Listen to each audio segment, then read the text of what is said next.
नमस्कार दोस्तों, स्वागत है आपका मेरे चैनल जिसका नाम है आयुर्वेद की पाठशाला। तो अगर आप चैनल पर नए हैं तो प्लीज़ को सब्सक्राइब करके बेल आइकन दबा लीजिए, जिससे कि आपको नोटिफिकेशन मिलता रहे। और जब आप बेल आइकन दबाइएगा तो प्लीज़ पे ऑल नोटिफिकेशन पे क्लिक कर लीजिएगा, जिससे कि आप तक नोटिफिकेशन पहुंचता रहे। क्योंकि काफ़ी लोगों की प्रॉब्लम्स हैं इस समय जो कि मैंने फेस की हैं, क्योंकि काफ़ी लोगों ने मुझे कमेंट करके पूछा कि आपका नोटिफिकेशन नहीं पहुंचता है। तो आप प्लीज़ अगर जब सब्सक्राइब करिएगा तो जो घंटी वाला बटन है उस पर जब आप क्लिक करेंगे तो ऑल वाले पे क्लिक कर लीजिएगा, जिससे कि आप तक नोटिफिकेशन पहुंचते रहें। क्योंकि यूट्यूब ने मेरे पास मैसेज किया हुआ था कि केवल 30% ऐसे लोग हैं मेरे सब्सक्राइबर जिन्होंने केवल बेल आइकन दबाने पर ऑल नोटिफिकेशन प्रेस कर रखा है। तो अगर आप मिस नहीं करना चाहते हैं कोई वीडियो की अपडेट तो प्लीज़ उसको कर लीजिएगा। तो आज मैं बात करने वाला हूँ रचना शरीर के बारे में। तो रचना शरीर के अंतर्गत काफ़ी चैप्टर्स हैं जो कि मैंने सिलेबस में कवर किए थे।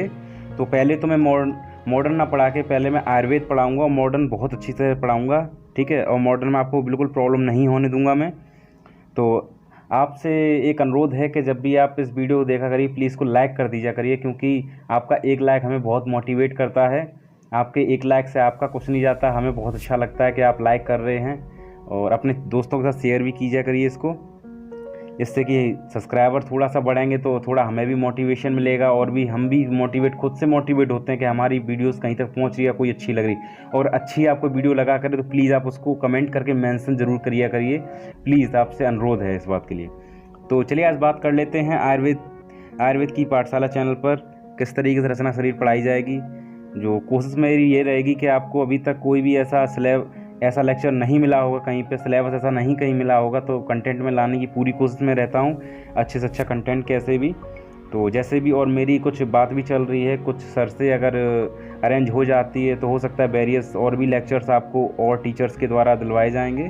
तो बात चल रही है, अगर प्रोसेसिंग हो जाती है उस चीज़ की, नहीं तो फिर मैं तो आपको पूरा अध्ययन कराऊँगा ही, क्योंकि थोड़ा सा टेस्ट अलग होना चाहिए, क्योंकि ऐसा नहीं कि एक ही व्यक्ति पढ़ाता रहे। तो कोई बात नहीं, देखते हैं जो भी होगा अच्छा होगा, अच्छे के लिए होता है हर चीज़। तो आज बात करते हैं कि आयुर्वेद की पाठशाला के अंतर्गत जो आयुर्वेद पोर्शन में हम लोगों को पढ़ना है, तो वो किस तरीके से स्रोत शारीर, कोष्ठ एवं शारीर, पेशी शारीर, कला शारीर, संधि शारीर, इस तरीके से करके तो काफ़ी इसमें हम लोग कवर करेंगे। कुछ ही ज़्यादा समय नहीं लगेगा उसमें, तो ज़्यादा समय ना लेते हुए मैं आपको बता दूं परिभाषा शारीर, गर्भ शारीर, प्रमाण शारीर, सर्वोपक्रमणीय शारीर और अस्थि शारीर, सॉरी। तो इस तरीके से करके, और ये लास्ट मर्म शारीर बहुत इंपॉर्टेंट है। मर्म शारीर, सर्वोपक्रमणीय, ये भी शरीरोपक्रमणीय, ये भी ये बहुत इंपॉर्टेंट है। हालांकि इंपॉर्टेंट सब हैं, थोड़ा सा अगर आप थोड़ा सा गहनता से पढ़ेंगे तो बहुत अच्छी तरह आपको समझ में आएगा। और मैंने इस चैप्टर के आपको मे बी 2 आपको लेक्चर बनाएंगे। इसका पार्ट फर्स्ट मैं आज कवर कर रहा हूँ, आज फर्स्ट पार्ट रिवील करेंगे, तो और पार्ट सेकंड जो है आपको इस वीडियो के बाद आपको जल्द से जल्द आपको प्रोवाइड होगा स्रोत शारीर का, क्योंकि स्रोत शारीर काफ़ी बड़ा है, तो इसलिए मैंने इसको स्प्लिट किया हुआ है 2 भागों में। तो चलिए बात कर लेते हैं क्या है स्रोत शारीर, किस तरीके से इसको पढ़ना है, पूरी अच्छी तरह बिल्कुल बने रहिए मेरे साथ। तो बात करते हैं स्रोत शारीर के बारे में। तो देख लीजिए स्रोत शारीर, अब आप इसको पढ़िए। अन्न रस के परमाण स्वरूप प्राप्त रूपांतरित धातुओं को शरीर में इधर उधर पहुंचाने के मार्ग को क्या कहते हैं? स्रोतस। स्रोतस क्या है? स्रोतस के बारे में अगर बात किया जाए तो अन्न रस, जो हम अन्न खाते हैं उससे एक रस बनता है, इसको कहते हैं अन्न रस। तो आपने सार और किट्ट भाग भी सुना होगा, अभी आपने क्रिया शरीर नहीं पढ़ा है उतना, तो कोई बात नहीं है, आप बिल्कुल पढ़ेंगे तो आपको समझ में आएगा। तो अन्न रस के परिणाम स्वरूप प्राप्त रूपांतरित धातुओं को शरीर में इधर उधर पहुँचाने का मार्ग को स्रोतस कहते हैं, ठीक है। अब पढ़ लेते हैं स्रोतस की परिभाषा। तो स्रोतस की परिभाषा, जो इतना ये सब कुछ है, ये हिंदी लिखी हुई है, तो हिंदी की ही बात अगर करते हैं तो उसमें ये देखिए स्रोतस की परिभाषा की अगर बात करते हैं, स्रोतांसि खलु परमाण आपदमानानां धातूनामभिनाहीनि भव्यतन्य यनार्थन। थोड़ा सा ऐसा है, थोड़ा सा आज गला बैठा हुआ है, थोड़ा सा बोलने में थोड़ी प्रॉब्लम हो रही है, तो कोई दिक्कत नहीं है, आपको आगे बिल्कुल सही हो जाएगी। तो स्रोतस के पर्याय पढ़ लेते हैं, स्रोतस के क्या पर्याय हैं। तो स्रोतस के पर्याय की बात करते हैं तो जो कि चैनल्स, आपने सुना होगा चैनल इसको स्रोत कहते हैं। और सिरा, धमनी, रसायनी, लिम्फेटिक मतलब रसायनिक मतलब लिम्फेटिक, नाड़ी, नर्व, रसवाहिनी, पंथ, मार्ग, मार्ग, शरीर छिद्र, एपरेटस, सबग्रंथ और असबग्रंथ स्थान। ये आपको जितने पर्याय हैं सब ये याद करने पड़ेंगे, ये आते हैं, ठीक है। तो इसको बिल्कुल अच्छी तरह याद कर लिए। और आपको 2-3 तो याद भी होंगे, चैनल्स, वेन्स, आर्टरी, तो ये चीज़ याद होंगी। सिरा, धमनी और स्रोत आप ऐसे याद कर सकते। रसायनी याद हो जाएगा आपको, नाड़ी याद हो जाएगा, रसवाहिनी याद हो जाएगा। तो इस तरीके से काफ़ी चीज़ें आपको याद हो जाएंगी। तो आप प्लीज़ इसको याद कर लीजिएगा, स्रोतस के पर्याय। तो आगे बात करते हैं स्रोतस का स्वरूप। जिस धातु के स्रोत होते हैं वह स्रोत अपनी धातु के समान बड़ वाले, गोल, स्थूल एवं सूक्ष्म तथा आकृति में दीर्घ लताओं के प्रतान मतलब शाखा होता है। आपको काफ़ी जगह इसको मिलेगा। प्रतान का मतलब काफ़ी जगह लिखा हुआ, शाखा भी हो सकता है कहीं पे लिखा हुआ, ये पर्याय है। प्रतान का मतलब शाखा होता है कि समान होते हैं। इस प्रकार स्रोत अपनी शाखा प्रशाखाओं के द्वारा समस्त शरीर में व्याप्त रहते हैं।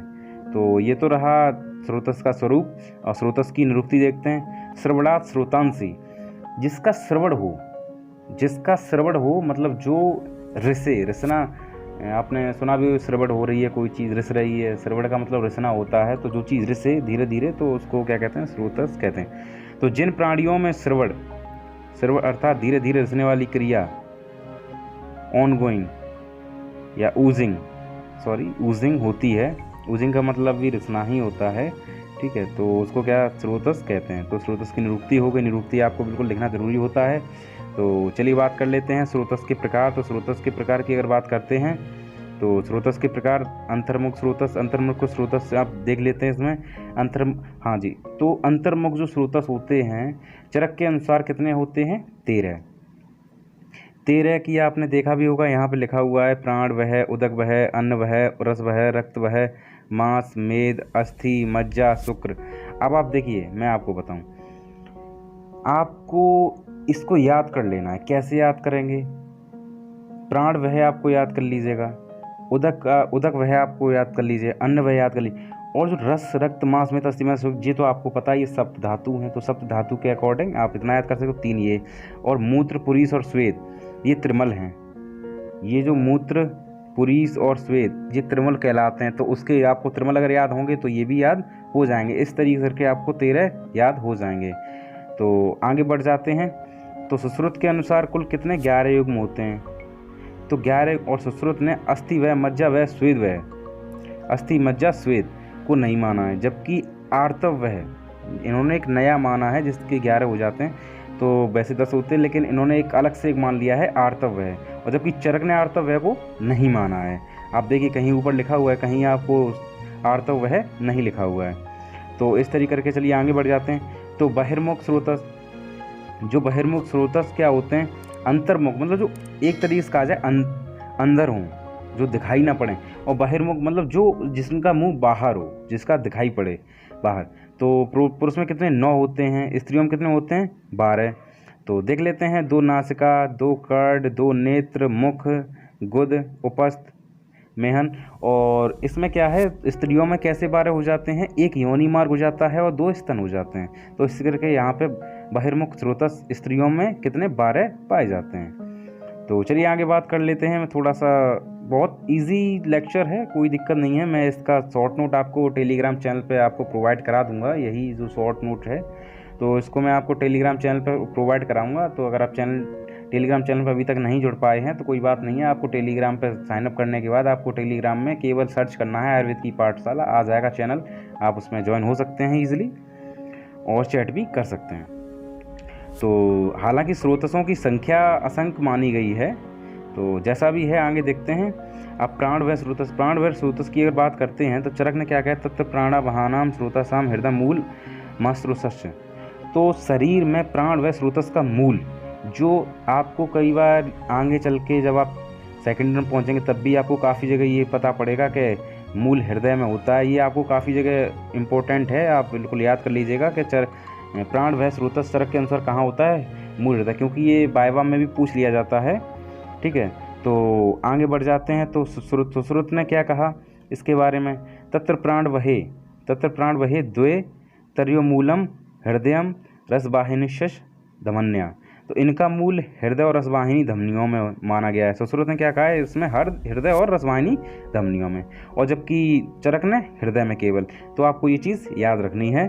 तो स्रोतोदृष्टि कारक जो कि पूछे जाते हैं, स्रोतोदृष्टि कारक क्या है तो देख लेते हैं। धातुओं के क्षय से, मल मूत्र आदि के वेगों को रोकने से, रुक्ष पदार्थों के सेवन से, भूख लगने की स्थिति में व्यायाम करने से तथा शक्ति से अधिक परिश्रम करने से प्राण व स्रोतस दूषित हो जाते हैं। तो आपको ये चीज़ नहीं करनी जिससे कि प्राण व स्रोतस दूषित हो जाएं, क्योंकि जितना आपकी शक्ति उतना ही आपको काम करना चाहिए, अधिक शक्ति से ज़्यादा काम नहीं करना चाहिए। और भूख लगने की स्थिति में व्यायाम नहीं करना चाहिए, और रुक्ष पदार्थों का सेवन नहीं करना चाहिए। काफ़ी जगह आपको चरक में भी मिलेगा, काफ़ी डिटेल एक्सप्लेन में मिलेगा, ठीक है। तो आपको अगर आप यहाँ पे याद कर लेंगे तो आपको वहाँ प्रॉब्लम्स कम होंगी, ठीक है, क्योंकि मेरे साथ भी काफ़ी प्रॉब्लम्स हुई थी एक समय पे, तो इसलिए मैं आपको बता रहा हूँ, चीज़ से अवगत करा रहा हूँ।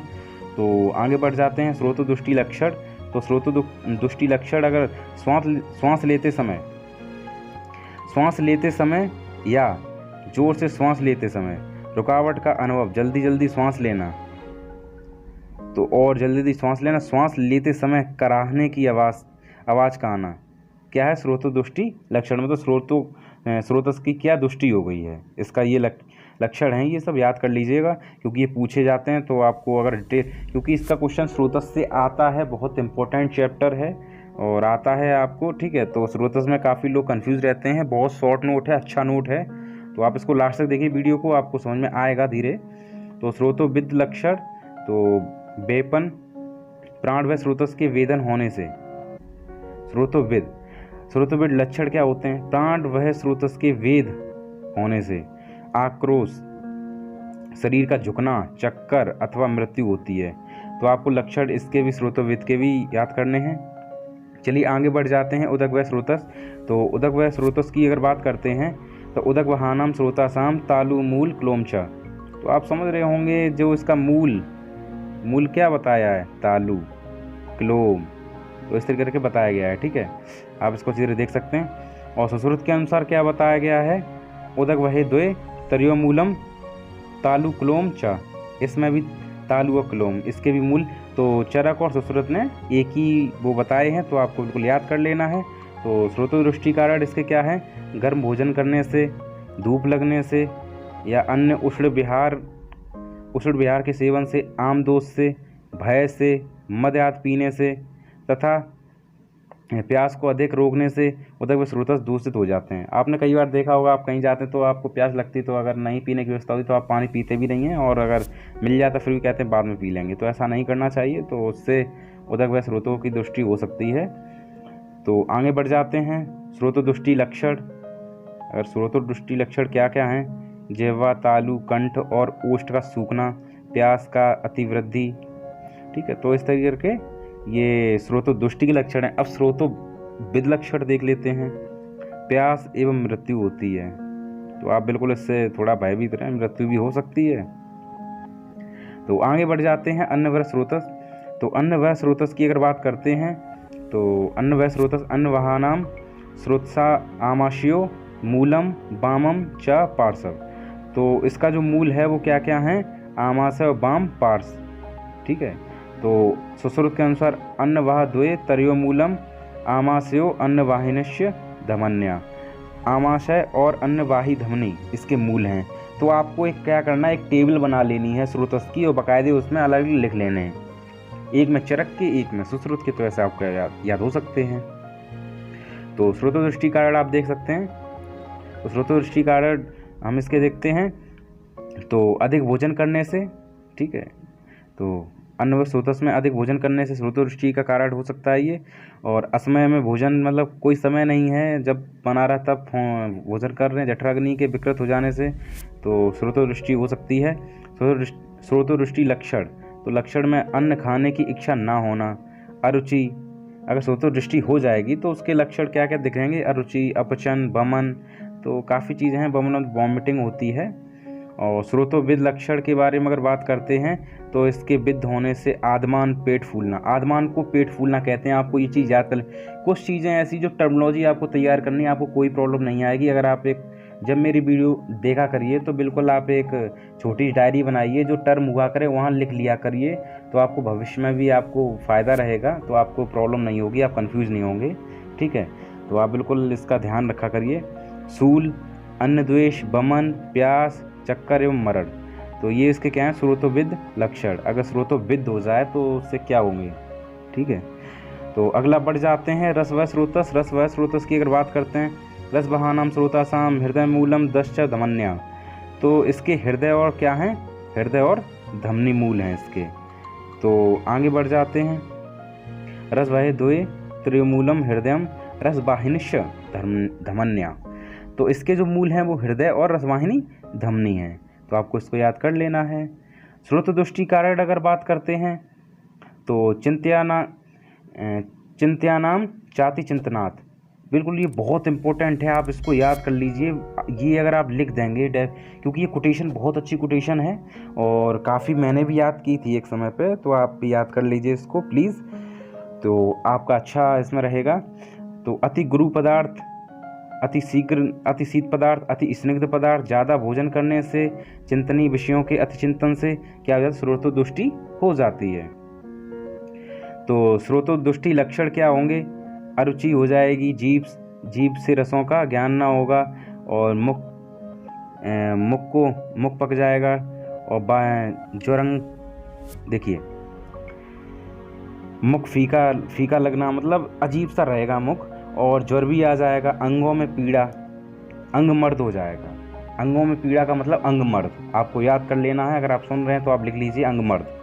तो पीड़ा में पांडु रोग, पांडु मतलब समझते हैं एनीमिया, और बालों का सफ़ेद होना, बालों में भारीपन, तंद्रा, तो और तंद्रा में टायर्डनेस होती है, थकावट, तो इस तरीके करके काफ़ी कुछ चीज़ें हो जाती हैं अगर स्रोतोदृष्टि लक्षण में अगर देखा जाए तो स्रोतोवृद्धि लक्षण, अगर स्रोतोदृष्टि हो जाएगी तो ये चीज़ लक्षण देखने को मिलेंगे। और स्रोतोवृद्धि लक्षण, अगर स्रोतोवृद्धि हो जाए तो क्या होगा, शोष, प्राण वह स्रोतस के वेद के समान अर्थात आक्रोश, शरीर में झुकना, चक्कर या मरण, तो इस तरीके करके आपको याद कर लेना है बिल्कुल अच्छे से। और बढ़ जाते हैं आगे रक्त व स्रोतस की तरफ। तो रक्त व स्रोतस की अगर बात करते हैं तो चरक के अनुसार क्या है, सोड़ित बहानाम स्रोतासाम यकृत मूलम प्लीहा च, तो यकृत और प्लीहा इसके क्या हैं, मूल हैं। तो सुश्रुत के अनुसार रक्त वह द्वे तर्यो मूलम यकृत प्लीहानो, और इसके जो क्या हैं, हाँ दोबारा देख लेते हैं, रक्त वह द्वे तर्यो मूलम यकृत प्लीहानो रक्त वाहिनीश्च धमन्या, तो इन्होंने क्या किया, इन्होंने मूल जो बताए हैं यकृत, प्लीहा, रक्त वाहिनी, धमनियाँ। ठीक है, और उन्होंने रक्त और प्लीहा बताया, उन्होंने रक्त वाहिनी, धमनियाँ भी बता दी हैं। तो आपको एक टेबल से ही याद रहेगा, तो आप टेबल बना लीजिए। तो आगे बढ़ जाते हैं स्रोतोदृष्टि कारक। स्रोतोदृष्टि कारक की बात करते हैं, विदाही जन्य अन्न, मद तथा स्निग्ध उष्ण और द्रव पदार्थों के सेवन से, धूप एवं वेगवान वायु के सेवन से। वेगवान वायु आप समझ रहे होंगे, जो फ्लैटुलेंट एयर होती जो कि हम लोग पास करते हैं, तो उसको धारण नहीं करना चाहिए। ठीक है, अगर उससे करते हैं तो स्रोतोदृष्टि का एक कार्ड बन सकता है ये। तो अगला देख लेते हैं स्रोतोदृष्टि लक्षण। तो स्रोतोदृष्टि लक्षण अगर हो जाता है तो उससे क्या क्या हो सकता है, कुष्ठ, विसर्प, पिड़का, रक्तपित्त, रक्त प्रदर, मलमार्ग का पाक, मुखपाक, प्लीहा वृद्धि, गुल्म, लाल चकत्ते पड़ जाना। आपकी पूरी इसकी चिकित्सा आप पढ़ेंगे, चिकित्सा तो नहीं, आप पहले तो इसके सिम्टम पढ़ेंगे जो कि बीए में सेकंड ईयर में आपको मिलेगा रोग निदान में, और जब आप इसका निदान पढ़ेंगे तो वो काय चिकित्सा में पढ़ेंगे बीएमएस थर्ड ईयर में, तो आप उसको यहाँ से याद कर लीजिए। ठीक है, तो आगे बढ़ जाते हैं स्रोतोविद लक्षण। तो स्रोतोविद लक्षण की अगर बात करते हैं तो शरीर का कालापन हो जाता है, ज्वर हो जाता है, दाह, पांडु बढ़ता, रक्तस्राव की अधिकता, तो इस तरह काफ़ी प्रॉब्लम्स हो जाती हैं। तो आगे बढ़ जाते हैं मांस व स्रोतस की तरफ। तो मांस बहानम चा स्रोतसाम स्नायु मूलम त्वचा, तो इसके जो मूल हैं स्नायु और त्वचा। अगला सुश्रुत का पढ़ लेते हैं, मांस बहे द्वय तर्यो मूलम स्नायुत्वम रक्त वाहनस्य धमन्या। तो इसमें क्या इन्होंने कहा है, इसमें इन्होंने कहा है कि जो इसके अनुसार सुश्रुत के अनुसार जो मूल है वो स्नायु, त्वचा, रक्तवाहिनी, धमनियाँ हैं। अब अगर इसका अगर स्रोतोदृष्टि कारण अगर हो जाता है, स्रोतोदृष्टि कारण अगर हो जाता है तो अविष्यंदी भोजन स्थूल पदार्थ एवं भारी पदार्थों के सेवन से दिन में भोजन करने के बाद सोने से, दिन में भोजन करके बाद सोना नहीं चाहिए, जिससे कि श्रोतदृष्टि का कारण ना बने। ठीक है, तो आप इसको ये ध्यान रखिएगा। ठीक है, तो अभी जब अष्टांग में बहुत अच्छे से पढ़ेंगे इस चीज़ को, आपको बहुत जो भोजन जो अभिसंधि भोजन के बारे में, स्थूल पदार्थ, ये सब आपको पढ़ाया जाएगा अष्टांग में। तो जैसे जैसे वीडियो आएंगी तो बिल्कुल आप बने रहिए साथ में। तो आगे देखते हैं श्रोतदृष्टि लक्षण। तो श्रोतदृष्टि लक्षण अधिमांस, अर्बुद, मांसकील, गलसामा, गलसुंडी, प्रतिमांस, एलर्जी और गलगंड, गलमाला। और इस तरह के इसके जो लक्षण हैं, अगर श्रोतदृष्टि हो जाती है तो उसके लक्षण ये हैं, ये चीज़ें आपको देखने को मिलेंगी। तो आगे बढ़ जाते हैं श्रोतोविद लक्षण।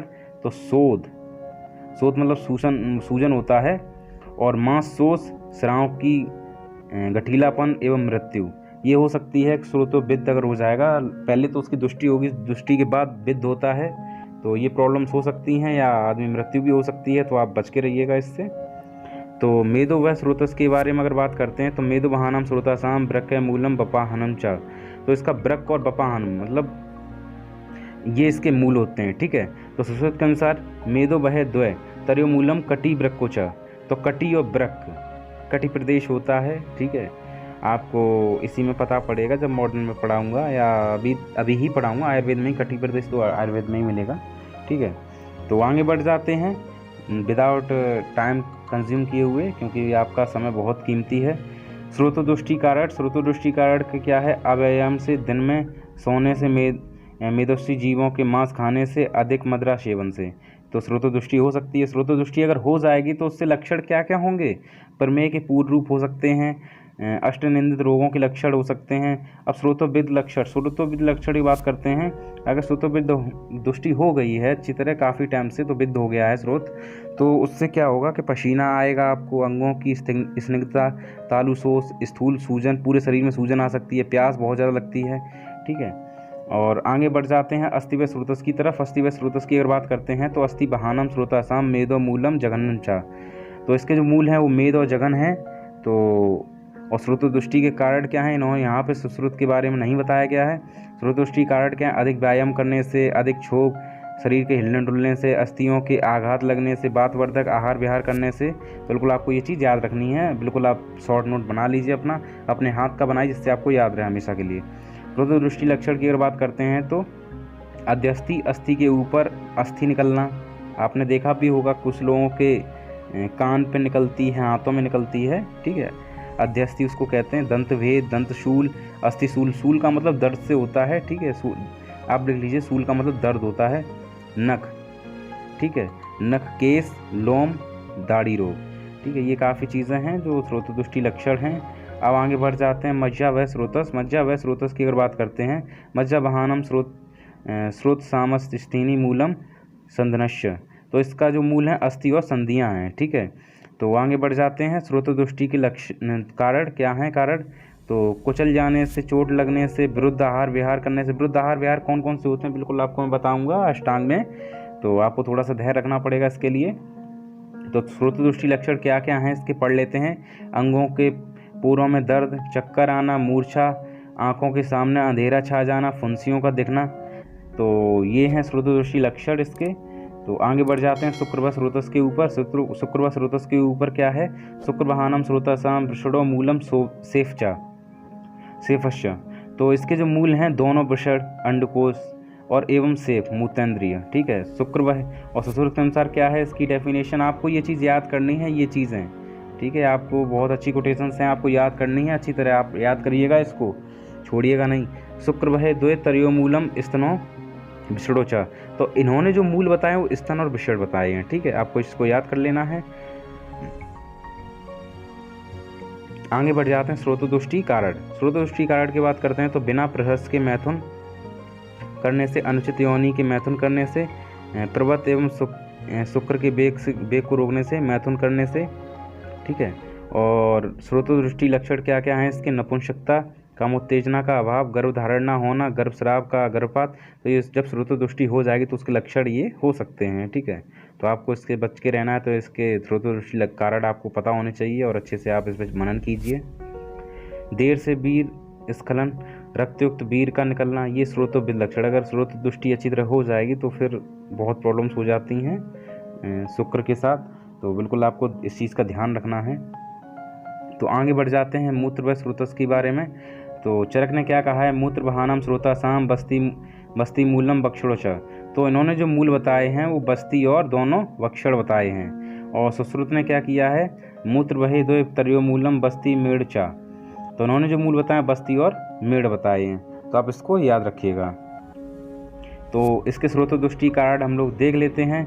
मूत्र के वेग को रोककर जल पीने, भोजन करने से व स्त्री प्रसंग करने से, मूत्र के वेग को रोकने से, मूत्र व स्रोतस पे आघात लगने से क्या है, स्रोत दृष्टि कारण हो सकते हैं। ठीक है, स्रोत दुष्ट हो सकते हैं। तो आपको याद रखना है इस चीज़ को। स्रोत दृष्टि लक्षण क्या क्या हैं, अगर स्रोत दुष्ट हो जाएगा तो उसके लक्षण क्या क्या शो ऑफ होंगे। तो मूत्र का अधिक निकलना, मूत्र का रुक रुक कर आना, दूषित मूत्र आना या बार बार सूल सहित मूत्र त्याग करना। तो ये क्या है, स्रोत दुष्टि के लक्षण। जब आप स्रोत दुष्ट हो जाते हैं तो फिर दृष्टि हो जाती है तो उस पर लक्षण ये चीज़ दिखाई पड़ते हैं। स्रोत विद लक्षण क्या क्या हैं, तो उसके बारे में अध्ययन कर लेते हैं। बस्ती का फूलना, मूत्र का रुक जाना, शिश्न का शक्ति। बस्ती का मतलब यहाँ ब्लैडर से है, जो कि यूरिनरी ब्लैडर से है। तो आप इसको याद कर लीजिएगा। ठीक है, तो यहाँ पे आता है पुरीस। तो पुरीस की अगर बात करते हैं, पुरुष स्रोतस की, तो पुरुष बहानम स्रोतसाम पक्वासयो मूलम स्थूल गुदम च। तो इसके जो मूल हैं पक्वास है और स्थूल गुद हैं। ठीक है, और जो सुश्रुत ने कहा है पुरीस बहे द्वय तरियो मूलम पक्वासय गुदम च, तो उन्होंने पक्वास और गुद केवल माना है। ठीक है, तो इस तरीके से हमको याद रखना है। तो स्रोतो दुष्टि कारण हम लोग पढ़ लेते हैं यहाँ पे। तो मल के वेग को रोकने से, अत्यधिक भोजन करने से, अजीर्ण से पुनः भोजन करने से एवं शरीर की कृशता होने से स्रोत दृष्टि कारण हैं ये इसके। और स्रोत दृष्टि लक्षण क्या क्या हैं, बड़ी कठिनाई से थोड़ा थोड़ा मल का निकलना, सूल होना, शब्द सहित मल का निकलना, आवाज़ बहुत आती है, बहुत पतला या बहुत बंधा मल निकलना, ये स्रोत दृष्टि के कारण होते हैं। ये काफ़ी लोगों को प्रॉब्लम होती है ये। ठीक है, तो बिल्कुल आपको इस चीज़ से बच के रहना है। स्रोत विद लक्षण, तो स्रोत विद लक्षण अगर ये चीज़ हो जाएंगे तो विद हो जाएगा स्रोत, तो फिर क्या हो जाएगा, पुरीस व स्रोतस के विरुद्ध होने से उदर का फूलना। तो क्या होगा, पेट आपका फूलेगा, मल में दुर्गंध और गांठें उत्पन्न होती हैं। ठीक है, तो आपको बिल्कुल इससे बच के रहना है। तो आपको थोड़ा सा सतर्क रहना पड़ेगा। तो स्वेद व स्रोतस की अगर बात कर लेते हैं, तो ये लास्ट स्रोतस है जो कि क्लासिफिकेशन का। तो बात कर लेते हैं, स्वेद बहानाम स्रोतसाम मेदो मूलम लोमकूमश्य। तो इसके मूल जो हैं मेद और रोमकूप हैं। ठीक है, और इसका स्रोत दृष्टि कारण क्या है, अति व्यायाम, अति धूप सेवन, क्रोध, शोक, भय। ठीक है, तो आगे बढ़ जाते हैं स्रोत दृष्टि लक्षण। स्रोत दृष्टि लक्षण की अगर बात करते हैं तो स्वेद का ना आना और स्वेद का अधिक आना, और शरीर में कठोरता या अधिक चिपचिपापन, त्वचा में दाह। तो इस तरह करके ये स्रोत दृष्टि लक्षण इसका हो गया, स्वेद व स्रोतस का। और आर्तव व स्रोतस की बात करते हैं, तो आर्तव व स्रोतस की अगर बात करते हैं तो देख लेते हैं क्या है आर्तव व स्रोतस में। तो आर्तव व स्रोतस की अगर बात करते हैं तो यहाँ पे आर्तव वही द्वे तरियो मूलम गर्भाश्य आर्तव वहिनिश्य धमन्या। आपको दिखाई पड़ रहा हो, आर्तव वही द्वे तरियो मूलम गर्भाश्य आर्तव वहिनिश्य धमन्या। तो इसका जो मूल है गर्भाशय और आर्तव धमनिया है। ठीक है, स्रोतविल लक्षण इसके क्या है, वंदिता, मैथुन, अशुद्धता और आर्तव नाश। ठीक है, तो आपको इस चीज़ को याद कर लेना है अच्छी तरह।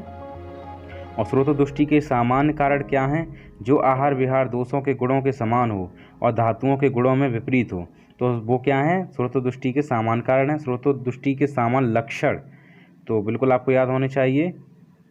तो धातुओं का अधिक निकलना, अति प्रवृत्ति अथवा बिल्कुल ना निकलना, संग। ठीक है, तो बिल्कुल ना निकलना संग मार्ग होता है। तो आपको ये तो बाद में पढ़ने को मिलेगा। तो सिराओं में गांठ पड़ जाना, सिरा ग्रंथि या धातुओं का अपना मार्ग छोड़कर विपरीत मार्ग में चले जाना, विमार्गमन। इसको क्या कहते हैं, विमार्गमन। आपको ये जो टर्म, जैसे ये है, ये वाला टर्म, ये टर्म आपको याद कर लेना है अच्छी तरह। ये आपको बहुत बेनिफिशियल आपको देने वाला है आगे आने वाले समय में। ठीक है, तो इस तरीके करके हमने इसको पढ़ लिया है। तो हम लोग आज तो यहीं तक क्लास रखते हैं। ठीक है, तो आगे आने वाले समय में इससे हम आगे पढ़ेंगे, तो दोबारा स्टार्ट करेंगे स्रोतस की परिभाषा से। ठीक है, तो अगर आपको चैनल अच्छा लगा हो और ये वीडियो अच्छी लगी तो प्लीज़ इसको लाइक करके सब कमेंट कर दीजिएगा और दोस्तों से शेयर कर दीजिएगा, क्योंकि आपका एक लाइक हमारे लिए बहुत महत्व रखता है और मोटिवेट हम लोगों को करता है। और अगर आप चैनल पर नए हैं तो प्लीज़ सब्सक्राइब करके बेल आइकन दबा लीजिए और बेल आइकन दबाने के बाद ऑल नोटिफिकेशन पे क्लिक कर लीजिए, जिससे कि आप तक नोटिफिकेशन पहुंचता रहे। और अगर आप मेरे पुराने सब्सक्राइबर हैं तो प्लीज़ उसके लिए धन्यवाद, आप मेरे पुराने सब्सक्राइबर होने से, क्योंकि आप मेरी एक फैमिली हो। तो अगर आपने सब्सक्राइब तो कर रखा है फिर भी आप चेक कर लीजिएगा कि आपने क्या नोटिफिकेशन बेल दबा रखी है, और नोटिफिकेशन बेल दबाने के बाद आपने ऑल पे क्लिक कर रखा है क्या। अगर आपने ऑल नहीं किया तो प्लीज़ को ऑल कर लीजिए, जिससे कि आप तक नोटिफिकेशन पहुंचते रहें और आप कोई भी वीडियो मेरी मिस ना कर सकें, इस चैनल की कोई वीडियो मिस ना कर सकें, क्योंकि मैं यहाँ पे काफ़ी कंटेंट लाता रहता हूँ, वीडियोस लाता रहता हूँ लेक्चर के बारे में, इवन क्लिनिकल ट्रायल के बारे में, क्लिनिकल एक्सपीरियंस के बारे में, और जो विभिन्न वेबिनार होते हैं प्रतिष्ठित वैद्य सर के द्वारा, तो बिल्कुल मैं लाता रहता हूँ। आयुर्वेद से रिलेटेड आपको सब कुछ यहीं केवल एक ही पोर्टल पे मिलेगा, जिसका नाम है आयुर्वेद की पाठशाला। तो आप इसको प्लीज़ अपने दोस्तों तक शेयर करिएगा, जिससे कि हमें थोड़ा मोटिवेट होने का मौका मिले, और आप तो हमारा इतना सपोर्ट कर ही सकते हैं। मैं आपके लिए बहुत मेहनत करता हूँ। अगर आप चाहेंगे तो इस समय नाइट हो रही, नाइट मुझे सब डे में टाइम नहीं मिल पाता, तो मैं नाइट में वीडियो बनाता हूँ। तो प्लीज़ आप इतना तो कर ही सकते हैं, इस वीडियो को लाइक करके कमेंट कर सकते हैं, बिल्कुल कमेंट करिएगा और दोस्तों से शेयर करिएगा। तो आपका बहुत अमूल्य समय देने के लिए मुझे आज के लिए धन्यवाद।